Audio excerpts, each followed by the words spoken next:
next talk is Truncating TLS Sessions or Truncating TLS Connections by Ben Smyth. Okay, so thanks for the introduction. Also, thank you to my proctor who's been very generous with his time. So thank you, Alan, for all your support. So I'm an academic. I'm based in Paris, France, and this is joint work with Alfredo Pironti, one of my co-authors. Okay, so what am I going to give you in this talk? Why should you stay in the room? I'm going to give you three attacks. I'm going to give you an attack against the Helios electronic voting system, which allows you to cast votes on behalf of honest voters. I'm going to get full control of Microsoft Live accounts. Basically, I'm going to reset the password so I have a new password for the user. And I'm also going to get temporary access to Google accounts so you can read someone's Gmail. Now, the challenge to you guys in this attack, I'm going to show you a common attack vector. There's a common theme between these three attacks. I'm going to show that to you. I'm kind of hoping that you'll see this and you'll think, well, based upon what I've shown you, we can also attack other systems, and I would look forward to talking to you about other attacks that you can think about. Vendors, I'm interested in talking to you as to how we can secure your products. Okay, so a bit of background. TLS security, what does it give you? When you use HTTPS to visit blackhat.com, what do you get? Well, you get the server authentication, so you know you're talking to blackhat.com and not someone else. You get confidentiality, that is, I am communicating with Black Hat and I know no one else is reading that communication. And I also get integrity. What integrity means is messages are received as sent. So if I send 101, Black Hat receives 101. Now, integrity is only guaranteed over a single TLS connection, okay? And this will be important later on in the talk. Integrity is guaranteed with respect to two termination modes. We have graceful connection closure, which is upon a successful closure of the session. And in this case, all messages are received as sent. So if I send 101, Black Hat receives 101. We also have fatal closure. And in this case, we only get a guarantee that a prefix of the messages have been received as sent. So maybe I send 101, the Black Hat server receives 110, so a prefix there, the first digit, the 1, was received as sent, but the rest of it is garbage. Unfortunately, none of the browsers in use today all the browsers ignore the termination mode. Okay, so they just ignore it completely. And that's a bit of an issue. Actually, if you look at the TLS specification, it's actually been changed due to this widespread implementation practice. This isn't directly related to the attack I'm talking about, but there have been changes to the spec due to this widespread practice of ignoring what was originally written there. And as a consequence of these changes, we have what's known as a TLS truncation attack. So I'd like to start by explaining what a TLS truncation attack is with this simple demo. So let's suppose that I want to transfer some money to Charlie's Angels, okay? And I have this naive piece of code here. It's very short, but it's sufficient for this demo purpose. Now what's going on is my recipient here is Charlie's Angels. But let me further suppose that that TLS is going to fragment that message into two individual fragments, okay? So TLS is fragmenting. And let's suppose it fragments at the apostrophe, so it's going to fragment just about here. Now how can I attack this? Well, I just drop the second fragment. I don't need to know what it is, I just drop the second fragment. And then the money is transferred to Charlie rather than Charlie's Angels. Why does this work? Actually, we've tested this against the Apache web server, and it works against Apache. What's Apache getting wrong? Well, it's ignoring the termination mode. So what we could do to fix it is only execute wire transfers upon a graceful connection closure. That's not what it does. And it also ignores the content length field, which is quite surprising. So it's willing to accept just Charlie as the recipient rather than the whole length that it's expecting.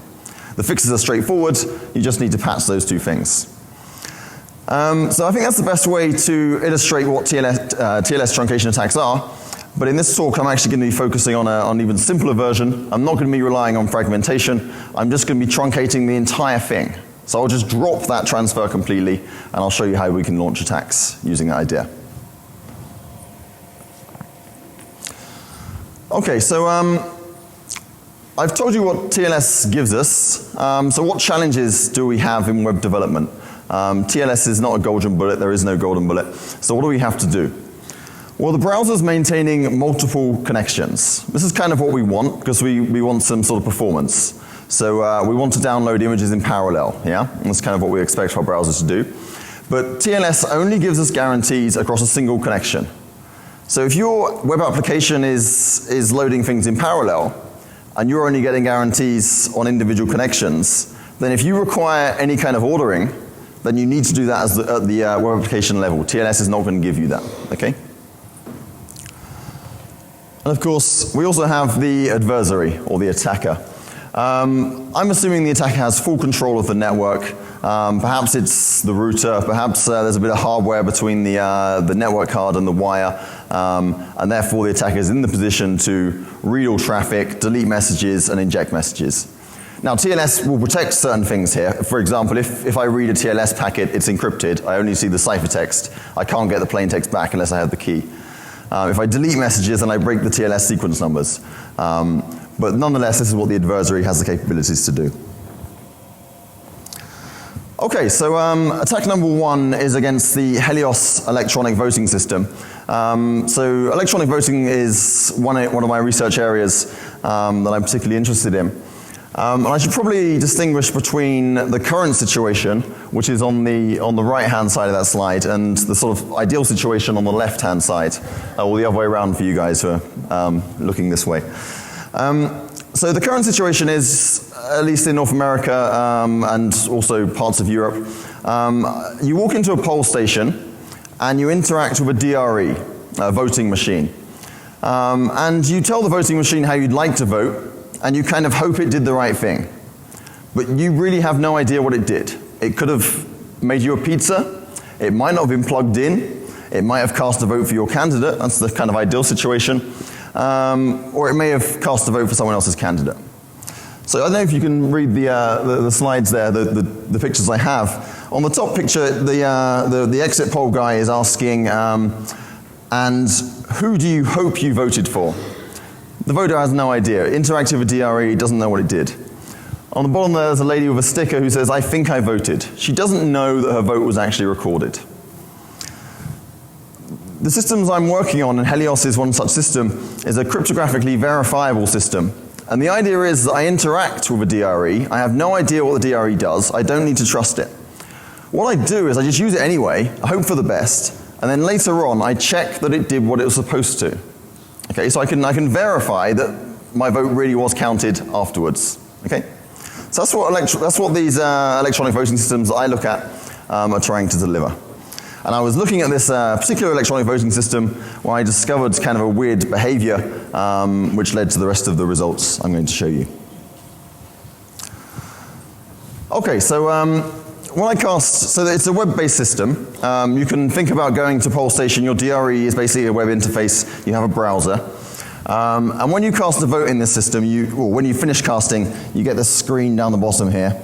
My election was called Dropping IP Packets Demo, and it tells me my vote was successfully cast. It also gives me this hash, which is used for the verifiability aspects of the system. And finally, it tells me, for your safety, we have logged you out. Now, what's quite weird, I had Firebug open whilst I was looking at this, and I was looking at the network traffic, and it told me I'd logged out. Then I saw a logout request hitting the network, which was a bit strange, because it told me I'd logged out, and then it was sending the logout. So I looked at the HTML source code, and indeed I have the text which tells me I've logged out, and then there's this iframe which is loading some kind of logout code. So I spoke to the developers, and I said, you know, there seems to be an issue here. You're telling me I've logged out, and then you're issuing the logout request. And they came back to me and said, but this is okay, because you can't do anything bad. And I kind of wasn't really believing them. And they explained it to me. They said, well, if you drop the logout request, then you've broken the TLS sequence numbers, so you can't do anything after that. And I still wasn't convinced, so I had a little play around, and I found that's not quite true, because my browser's maintaining multiple connections. When the logout request is issued on one connection, I can drop that connection completely, ignore it, and then rely on one of the other connections in the pool to do what I like. Now, Helios allows what's called revoting, so I'm allowed to cast arbitrary many ballots, and my last ballot is counted. So once I've dropped this logout request as the attacker, I can then use the DRE to cast a new vote on behalf of that voter.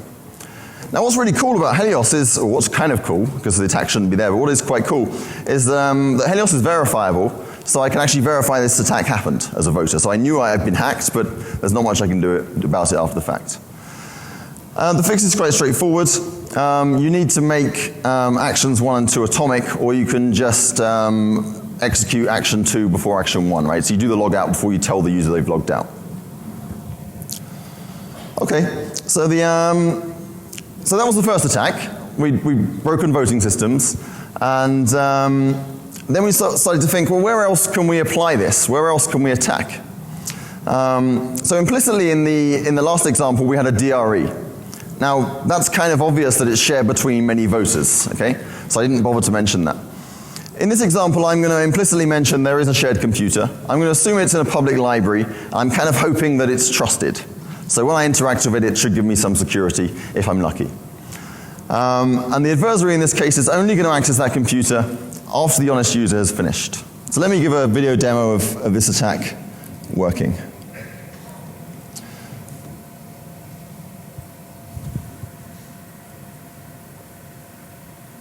Okay, so my setup is I have a virtual machine which is running in the background there, and then my hosts I'm using IP tables, which is like the adversary's control over the network, and I've configured IP tables to drop packets of length 474 to 506, and we got those figures through traffic analysis.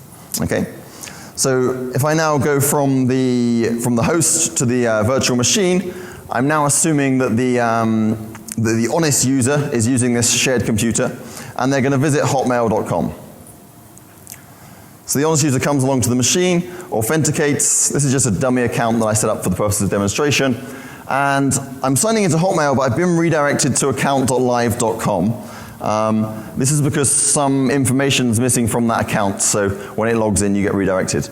Hotmail has seamlessly authenticated me to account.live.com, so I have a session with account.live and a session with Hotmail.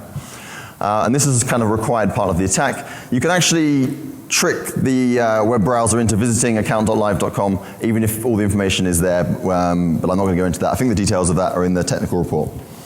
Okay, so the honest user just wants to read their email, so they just click save, they click through this screen, and they're logging into their Hotmail account, or their Outlook account. I'm not sure on the current branding. So I have 2 emails here. This is just, as I say, this is just a dummy account. All I'm going to do is immediately log out. So assume I've been reading my email for some time, I log out. Now what this log out should do is drop authentication with account.live.com and hotmail.com, because they're the services that I've been authenticated to. And Microsoft is telling me it's done that. It says you're signed out. So as a sort of security conscious user, I've now done my bit, and I should be able to leave this terminal in the knowledge that no one can take control of my account. But what's happened is the IP tables rule that I've set up has dropped the logout request that was sent to account.live.com, so I still have an active session there, which I wasn't supposed to have. You're laughing now, you wait to see the next bit. So I click edit account information, or edit security information. I add an alternative email address, which is now the adversary's email address. And this is the really great bit. I just click save here, and it actually saves it without asking for my password. That was kind of a really bad idea. If you're doing security sensitive operations, ask the user to re-authenticate. Okay, so I've now set up this alternative email address. I'm signing out of account.live.com. Probably didn't need to do that, but I'll do it anyway. And I can then go to hotmail.com. And I think you can probably work out where I'm going with this now. Click the can't access your account link. Provide the honest user's email address. The hardest bit here is defeating the captcha. I can't do captchas. I really can't. Bots can do captchas because they outsource them to people like me. But I really can't. Look how long it takes me to type this string in. It's just my brain is just, it can't process this string. Maybe I should learn to read. Okay, so I click email me here a set link, hit next. A reset password, a password reset has been sent to me by email. I can now access the Gmail account that, again, I set up for the purposes of demonstration. I authenticate to Gmail.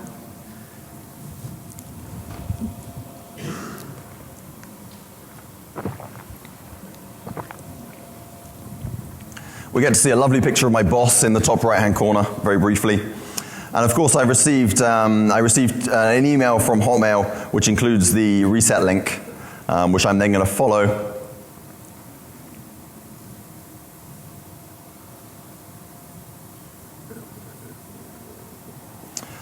And once I follow that link, I can then provide a new password for the user, and we have complete control of that Hotmail account. So what went wrong? Thank you.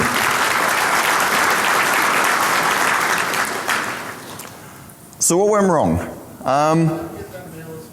Sorry? Did the victim get the mail as well? Did the victim get the mail as well?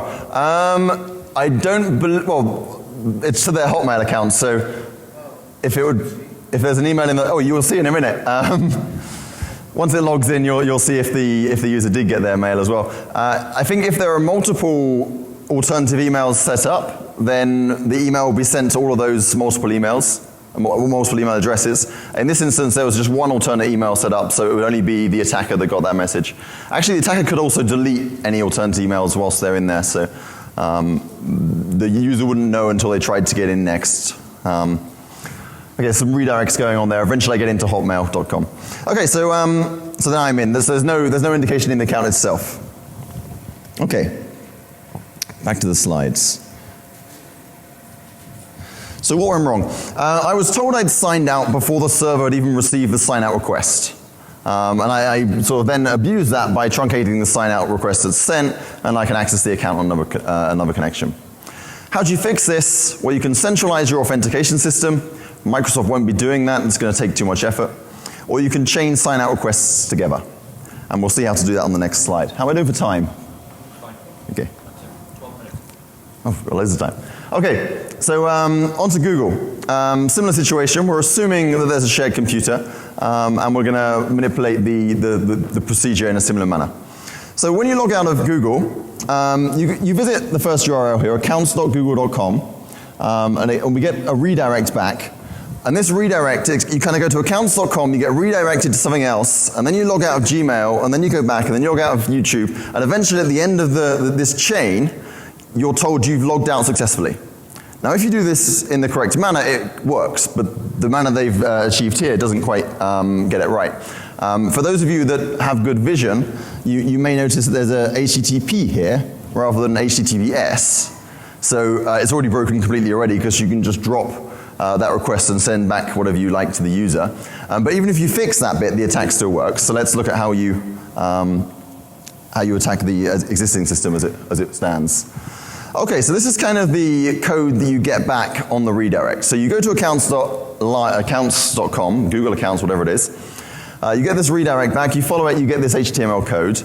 The idea of this HTML code is it loads this image from Gmail, which as a side effect signs you out. It seems like quite a strange construction, but that's what it's doing. And then the idea is that this onload event up here will only be executed once the image has been loaded, right? That's what onload does. And then so the idea is that you sign out first, then you do the onload, which redirects you to the next part in the chain, okay? So that's the idea, that's what it's supposed to do. Unfortunately, it doesn't quite work like that. So if you do a TCP reset on the image, so if you do a TCP drop on the image, then it hangs the browser, which is kind of what we expect, because the image hasn't loaded, so the onload event will never be executed. If you do a TCP reset, however, then the browser gets a fatal connection closure, which it completely ignores and executes the onload event anyway. So then you've dropped the sign out request, which should have been sent to Gmail. It never gets there. You're still authenticated. It does the do redirect. The Gmail server still thinks you're authenticated. The user is told they've logged out when that isn't the case. Okay, so we have a very similar scenario to Hotmail. There is also a video demonstration of this. I believe Black Hat will be putting it online. If Black Hat don't put it online, then it will be on my website in about 2 weeks' time. And you can take a look at that. So the issue with Gmail is you only get 5 minutes access, which is quite bizarre. There's some housekeeping on the Google server, which after 5 minutes realizes you've kind of launched an attack and boots you off, which is quite nice. It's also quite intriguing as to why they didn't use this kind of booting out process to do the logout itself. I don't know why they didn't do that. It seems a sensible way to do it. That would be a nice fix. Another way to fix this attack would be to handle the fatal connection closure. In that case, the onload event would never be executed. You can also do some clever stuff with on errors, but I don't want to go down that route. I don't think it's particularly sensible. You can centralize the authentication. I think it's unlikely that Google are going to do that. Again, it's too much of an investment. Or you can chain the sign-out request securely, and we detail how we'd go about that in the technical report, which accompanies this talk. Okay, to summarize, we have 3 attacks against Helios, Google, and Microsoft, and they all exploit this notion of the user believing one thing and the server believing another. So the user believes they've signed out, whereas the server is still maintaining some session. And as a consequence of this, you can't use shared computers with any hope of security, right? Because this just doesn't work. We've proposed some fixes, and using these fixes, you can then get the security back that you'd expect. We've disclosed all these vulnerabilities to vendors. As of yet, none of them have been fixed. I believe Microsoft are currently working on it, and Google have acknowledged the vulnerability, but they've got higher priorities to work on. So the challenge to you guys is, where else can you use this? What else can we attack? And I'd be happy to take questions here or outside after this talk. So thank you, and I'm happy to take any questions.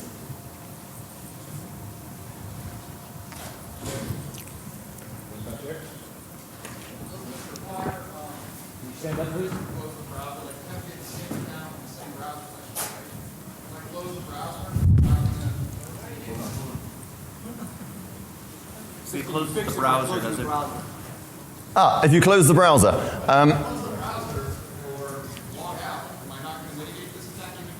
Okay. You've gone off camera. Okay. I'm off camera. I need to get back on stage. So the question is, if I close the browser, does it fix the problem? If you close the Firefox browser, it does fix the problem. If you close an Internet Explorer browser, it doesn't.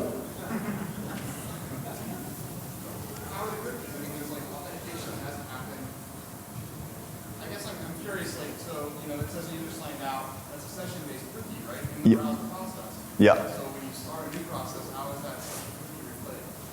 I guess I'm confused about that. You're keeping the TLS connection open, but that goes away when the browser goes away.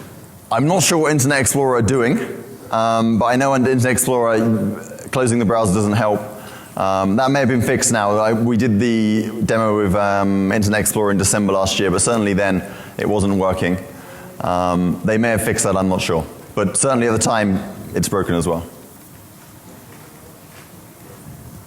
Oh, yeah. So 2 questions. What was that size of the TCP data that you launched with? Yeah. So all of that information will be in the report. It's 474 to 506. That's going to vary slightly browser to browser due to the information that's included. And then if a user were to delete all their cached information before they exit their browser, would that mitigate? So the question is, if a user were to clear all their cache, I assume it depends on what you mean by clearing the cache. I think that should help, but. Yeah, if you're in Firefox, you Control-Shift-Delete, and then you say, get rid of everything, all my browsing history, all my cookies, all my session info. Yeah, certainly. So if you delete all the cookies, then you have protected yourself against that attack. That's certainly recommended. Any other questions?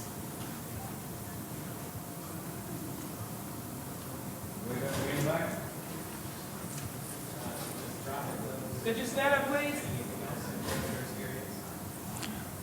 I think the question was, I couldn't quite hear, does this influence the user experience by dropping packets? In the demos we didn't actually notice any difference between dropping packets and not dropping packets. So to get a packet in that range seems to be quite uncommon. But of course, if you're dropping every packet in this range, then you're going to cause some issues to the user. You could do this in a more intelligent manner. We just sort of use the easiest approach that was available to us.